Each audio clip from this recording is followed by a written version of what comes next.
Okay.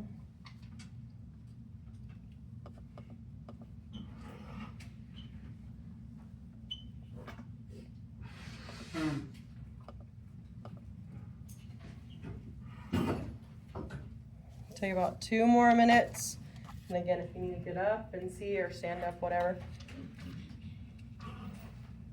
2 observations, 2 questions, and 2 connections.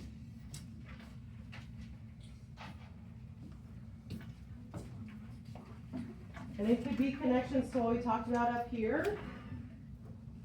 Okay. Or maybe things going on in the world right now, or things you have questions about, or things we've talked about in class.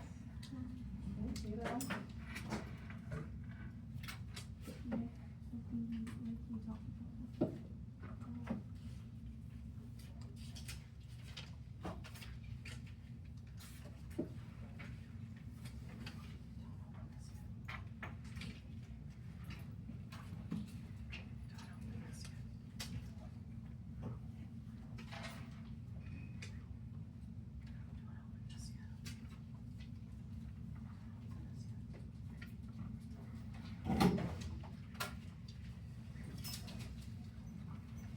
Take about 1.5 minutes. Make sure you've spent all 6 of your sticky notes. You guys can go ahead and put the sticky notes back in the cubby. That'd be really helpful for the next class. Okay.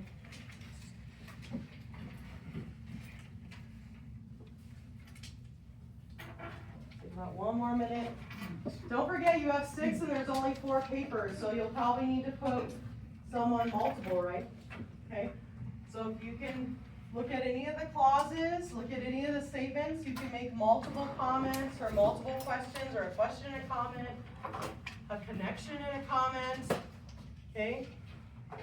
On both of them. Make sure you spend all of your sticky notes on the blue papers. On the blue papers.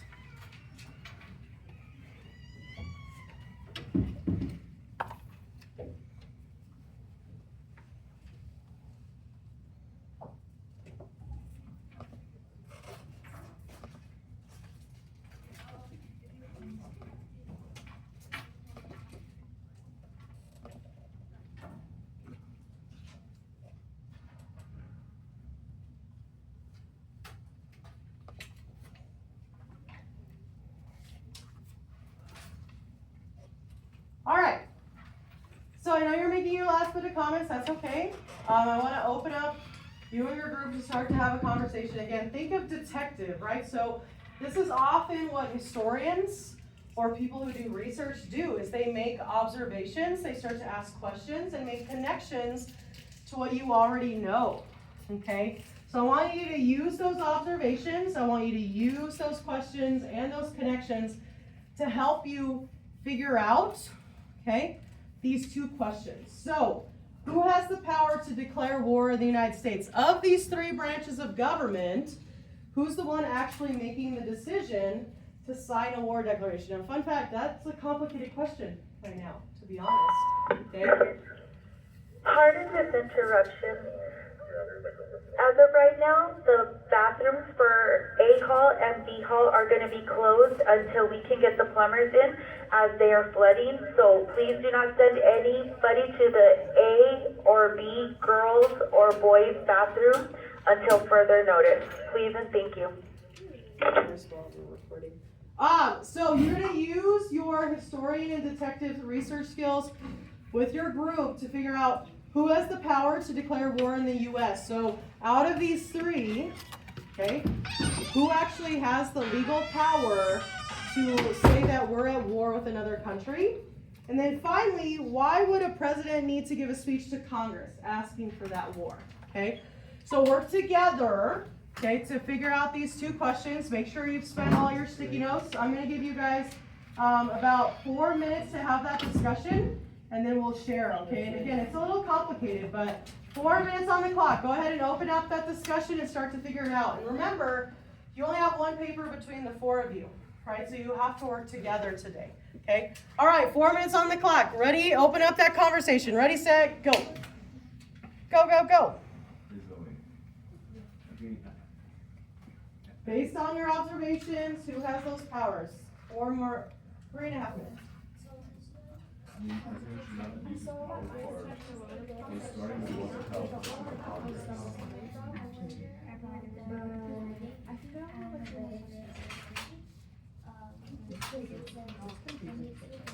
It's kind of due today, but 2 years. And I noticed that they ask for class. Yeah. Just do what you do in bakeries and just ask constantly. What kind of rules? I know Use your observations, use it's the all that data you just gathered off of your sticky notes. And remember, you only have one worksheet between the 4 of you, so you gotta work together to figure it out, to problem solve today. So, out of these 3 branches, who has the right, the legal right to declare war? Okay. And then use your reasoning skills to help you answer that second question. Take about 2.5 minutes and then we'll share all out.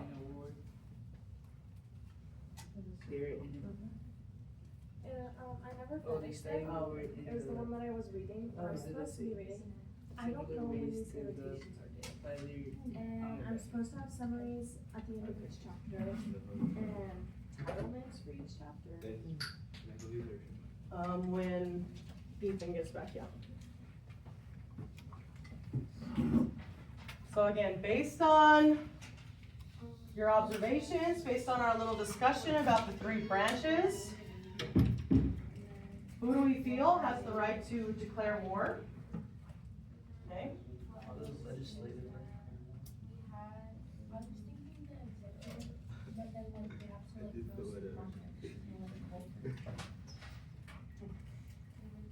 And it's a complicated question nowadays, to be honest, with everything going on.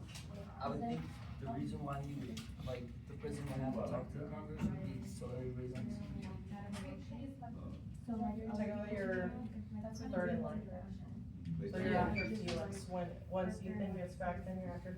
And don't go to A or B hall, because they're flooded. Start to wrap up your discussion in about 1.5 minutes. Don't forget, make sure you have answers to both of these. So, who has the power to declare war? Okay. And use your deductive reasoning skills to figure out the answer to that second question, okay? Again, we're kind of playing researcher, historian, detective here. Looking at sources, figuring it out.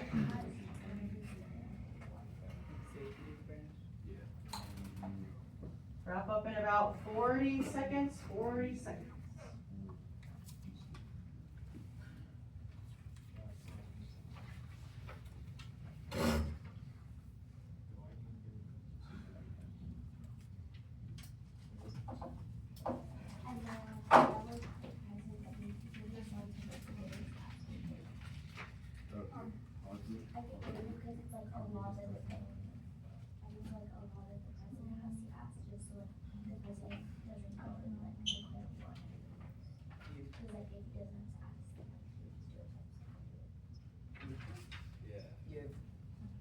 Alrighty. So, this is kind of a complicated question. It's hard. You don't have all the pieces, but you're looking at these sources, trying to figure this out, okay? And again, it's complicated because of everything going on. Obviously, we're all aware, maybe not to the full extent of everything, right? But we're aware of things happening in the Middle East at the moment, right? So, based on your observations, questions, and connections, and based on your readings of Article 2, Section 8, Clauses 11 through 14, such a long title, okay? Who has the power to declare war in the United States? What branch of government, or what part of government, has the right, the actual legal claim to declare war? Does anyone want to take a guess? Isaac? Executive. It could be. Okay, they're certainly the ones making speeches. Okay, but based on your other connections, who do you think is doing the rest of this? They're all together. They're all the same power. Okay. Declaring war is a lot like what other type of power up here? Huh?